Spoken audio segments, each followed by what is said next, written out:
Di ruang yang sunyi ini, kami melangkah perlahan. Kami adalah mahasiswa Ilmu Informasi dan Perpustakaan Universitas Airlangga. Di antara rak, arsip, dan halaman-halaman yang tersusun rapi, kami belajar bahwa pengetahuan bukan hanya untuk disimpan, tetapi untuk dipahami, dirawat, dan diwariskan. Setiap buku menyimpan jejak waktu. Setiap informasi membawa makna. Dan inilah awal semuanya bermula.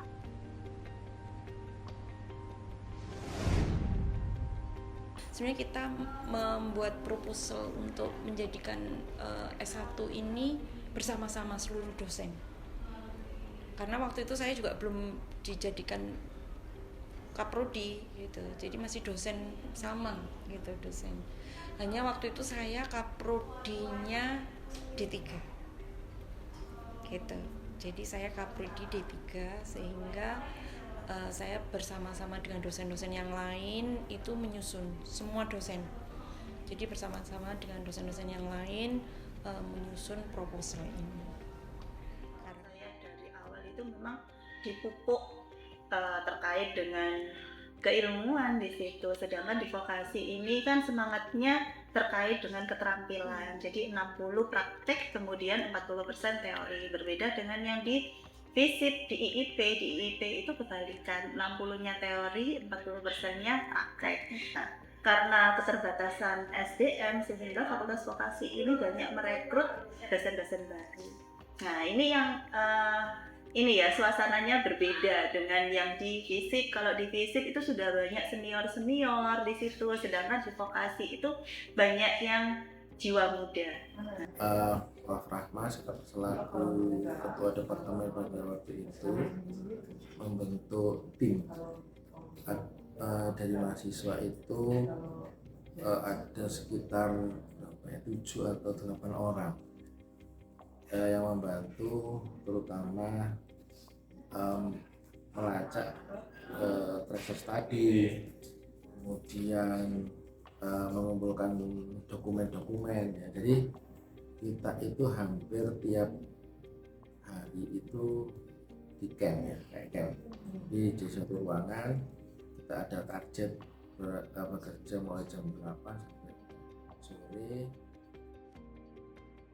Kebijakan khusus ya, kalau untuk ahli senjang sendiri itu ada kayak matrikulasi itu pemadatan sebuah mata kuliah yang dasar-dasar agar bisa diterima oleh teman-teman D3 kayak gitu. Jadi semua teori-teori dasar itu harus dipadatkan untuk dicekokkan secara langsung oleh ke mahasiswa baru yang ahli senjang tersebut. Dan itu kalau nggak salah 2-3 bulan pertama kita kuliah wajib datang. Dan itu di ruang kelas terpisah untuk semua anak ahli jenjang kayak gitu. Dan itu dapat konsumsi sih, enak itu. Untuk Hima sendiri waktu saya masuk itu kepemimpinan anak-anak 2012. Dan impact-nya ya yang paling tak ingat impact-nya itu bisa titip absen ke mereka itulah.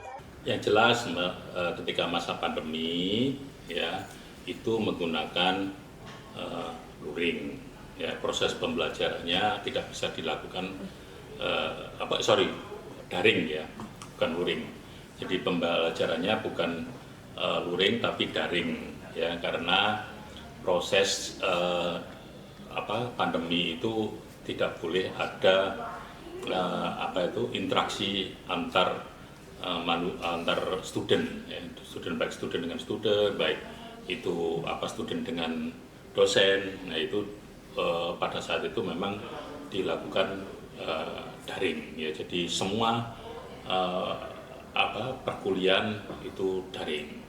Untuk kurikulumnya tetap kurikulumnya dilakukan, kurikulum tetap tidak ada perubahan, cuma proses atau metode pembelajarannya berubah, yang dulunya dari luring menjadi daring.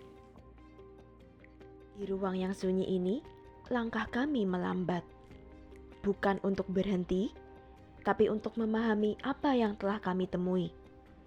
Sebagai mahasiswa Ilmu Informasi dan Perpustakaan Universitas Airlangga, kami menyadari bahwa pengetahuan bukan sekedar kumpulan data, melainkan tanggung jawab. Ia dibaca dengan kesadaran, dirawat dengan ketelitian, dan diteruskan dengan niat baik. Karena dari setiap informasi selalu ada makna yang menggerakkan. Dan dari sinilah cerita itu berlanjut.